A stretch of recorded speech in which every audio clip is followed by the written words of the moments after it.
Hey, it's Marin, and in this video we're going to be talking about the new moon in Aries happening on March 24th, 2020 at 5:28 a.m. Eastern Time. So we're going to dive into the astrology for this new moon, what it entails, and what we can expect collectively out of this energy. Then we will also look at the tarot cards, the Work Your Light Oracle deck cards, and the Law of Attraction cards to head out with some guidance around this new moon.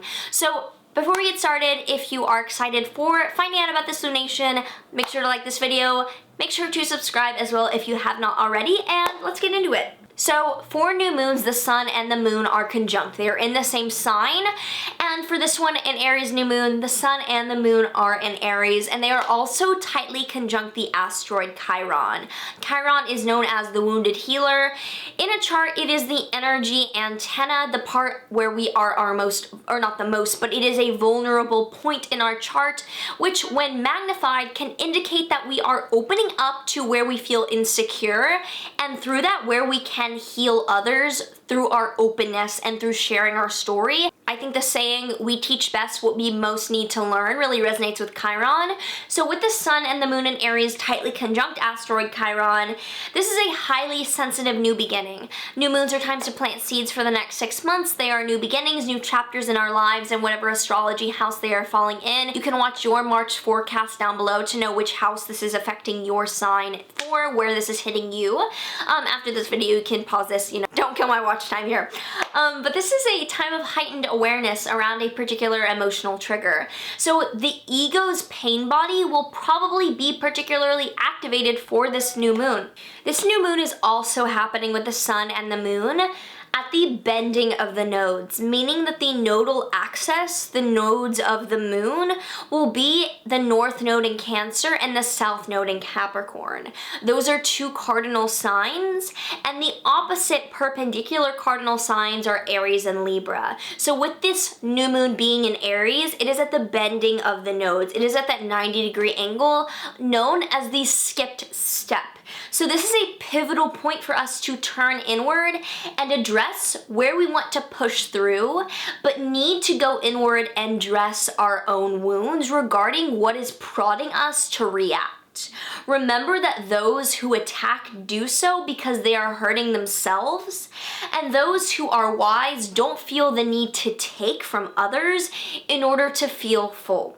So Saturn has just entered Aquarius and is sextiling the sun and the moon.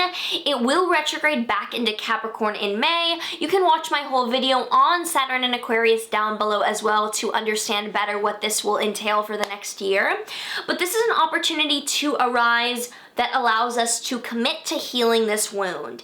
This is a taste of what challenges are or boundaries are being laid out for us during Saturn and Aquarius, and it is an opportunity hidden in a challenge. It's kind of like this first test from the universe to see if you're gonna step into your power and heal this wound through vulnerable openness around it in this new moon. Venus in Taurus in its own sign is trining Mars in Capricorn, so Venus is at home and Mars is exalted. This is a healthy functioning between our values and what we are going to do to go after them. We might be hurt, but we likely aren't pouting or acting unnecessarily. Okay, sorry, I'm back.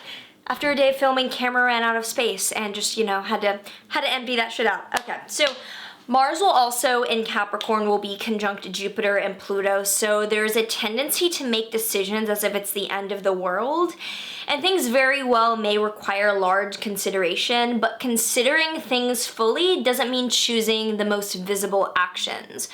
The strongest actions might be the most internal ones. When we see we have a long way to go, it doesn't mean that we need to cover all of the race in this one go, in this one moment. And our overwhelming hurt could be exacerbated even more with this alignment, but Mars is exalted, so we do have a sense of wisdom around exactly how we do need to act over time. This is an aspect of not acting impulsively necessarily, but still calculating a diabolical plan that isn't necessary. So even if you feel like you're planning things out in your best interest, ask yourself if things really are that dramatic. Mercury is still in its fall and its exile in Pisces, so communication is not going to be the easiest or the clearest during this time. There's a tendency to not speak with forthright passion, even though we feel very passionately. So don't trust that those around you are necessarily as cool, calm, and collected as they sound, and don't force yourself to sound that way if you're not cool, calm, and collected. It's safer to go within than depend on the words of others right now, definitely. So overall, observe and hold space for your wounded inner child who is probably very triggered right now. This is a time for opening up to the unhealed scars that particularly need close attention.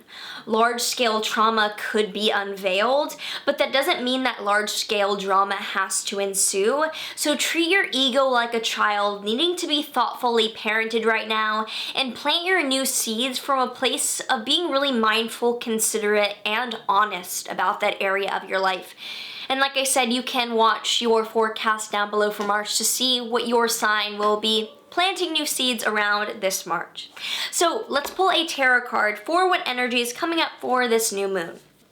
Ooh, we have the Hierophant. And the Hierophant is a person of spiritual wisdom and interpersonal authority. It's someone who knows very well what they're speaking on because they have lived it, and they're here from grounded experience. So finding your own Hierophant within and acting from a place of being your own parent to that wounded small self part of you.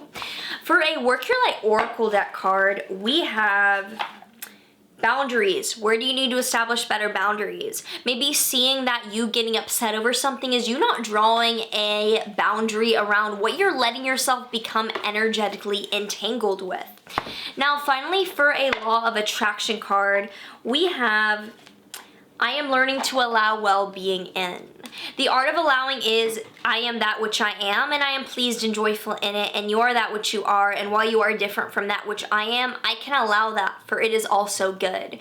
So understanding that you can let yourself feel good. Instead of like trying to get somewhere to feel good, why don't you just take the shortcut to choosing alignment in this moment? And it's easier than it sounds for a lot of us, I know, but learning to feel good even amongst the pain, and seeing that often the most peace comes in the most hurt because you can be truly present with yourself, and finding that small seed to begin planting from within.